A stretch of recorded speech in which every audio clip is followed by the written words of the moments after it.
Have you ever had that feeling that your entire life was built on sand? I did. I actually built mine from scratch. Twice. The first time was in the favela, with empty hands. The second was with a card reader, an old laptop, and a Bluetooth device I bought from a street vendor.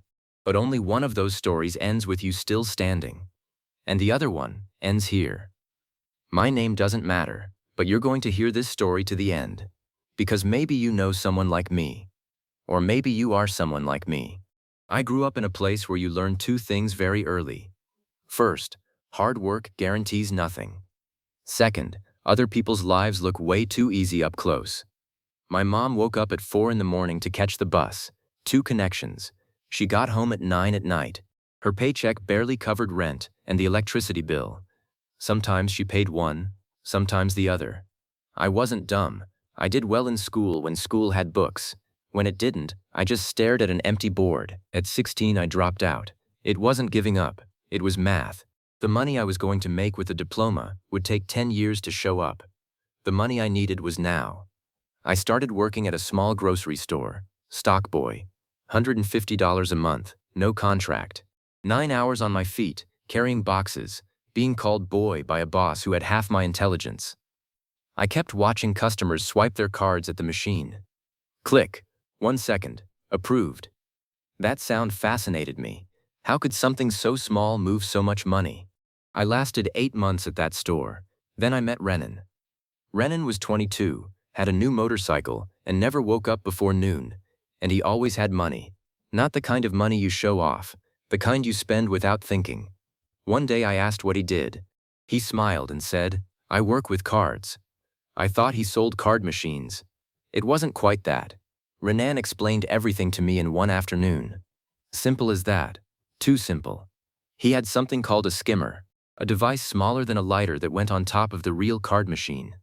When a customer swiped their card, the skimmer read the magnetic stripe, recorded everything.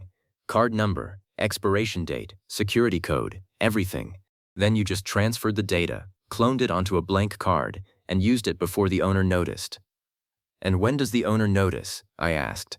When the bill arrives, he said. By then it's done. I stayed quiet for a second.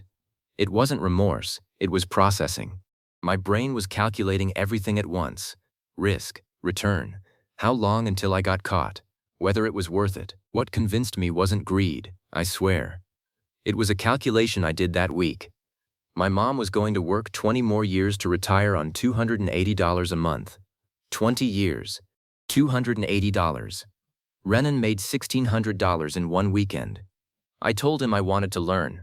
He didn't hesitate. He taught me everything in 2 weeks. Where to buy the skimmer, how to install it without drawing attention, how to extract the data afterward, how to pick the right spot. High traffic, bad camera, distracted employee. He had a checklist, written by hand on paper, which he burned after I memorized it. I memorized everything. I was always good with numbers. I just never had a chance to use that for anything that paid. My first skimmer was installed at a gas station. My heart was beating so hard I thought the attendant was going to hear it. 30 seconds. The device clicked into place. I walked out like nothing happened. My leg was shaking so bad I almost fell on the sidewalk. In the next 48 hours I collected data from 73 cards. 73 people who passed through that station without knowing they were paying my bills for the month. The first purchase I made was $36 at an electronics store. A pair of earphones, no reason. I just needed to test it. It went through.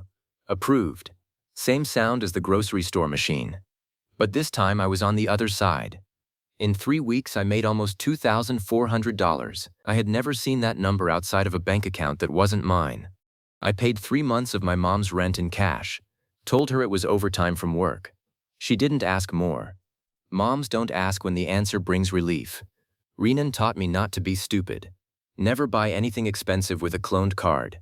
Nothing over $100 per transaction. Never use a card from one city in the same city. Mix it up. Never go back to the same place twice in the same month. And never ever tell anyone what you do. I followed every rule, for a while. 6 months in, I had a system. Skimmers at 7 different points across the city. Gas stations, supermarkets, pharmacies, 2 partners I trained myself. I paid them per installation. A spreadsheet, yes, a spreadsheet. with each card's data, estimated limit, and usage window. It looked like a business, because it was. The money changed my head before it changed my life. When you've never had it, you don't know what to do when you do. I was smart the first few months. I saved. I didn't show off. But then you start thinking you're too clever to get caught. And that's where the problem starts. I started spending more. Not insane amounts, but more. Clothes, dinners out, a trip to the beach with friends who had no idea about any of it. I had a story for everything. I did freelance IT work. I sold computer parts. People believe what they want to believe when the money solves their problems too. My mom stopped paying rent. I covered it. My cousin needed money to start a business. I covered it. I was the guy who fixed things, and that's more addictive than any amount of money. A year in, I started making mistakes. Small mistakes, the kind you think don't matter. But in fraud, the small mistake is the one that buries you. I used a card from another city right here in town. Too lazy to wait. One of my partners installed a skimmer somewhere that already had a new camera. He didn't notice. I started keeping everything on my phone because it was easier. A phone with my face unlocking it, my number on the SIM, on my home IP address. Any one of those mistakes alone might have been nothing. But they didn't stay alone. I don't know exactly when the police started watching me, but I found out later it was 2 months of investigation. 2 months where I woke up every single day thinking everything was fine. They crossed the card data, saw the geographic pattern, pulled the camera from the gas station where I installed my first skimmer, and there was my face, 18 months earlier, trying to look invisible. Cameras don't forget. It was a Tuesday, 7:20 in the morning. My mom was still asleep. I was heating water for coffee when I heard it. 3 hard knocks, the kind that isn't a visit. My body knew before my head did. I froze. 2 seconds, maybe 3, and then the door opened. My mom woke up from the noise. She came out of her room in her nightgown, and she saw me with my face against the wall and my hands behind my back. I can't describe the look on her face, but I see it every week when I close my eyes. They took the laptop, the phone, $860 in cash that was in the dresser. They took the motorcycle I bought 2 months before, and they took me too. In the car, handcuffed, watching the alley where I grew up pass by the window. I thought, how long is it going to be? The answer was, long enough for everything to change. Wire fraud, criminal association, financial fraud. The public defender read the charges out loud like a grocery list.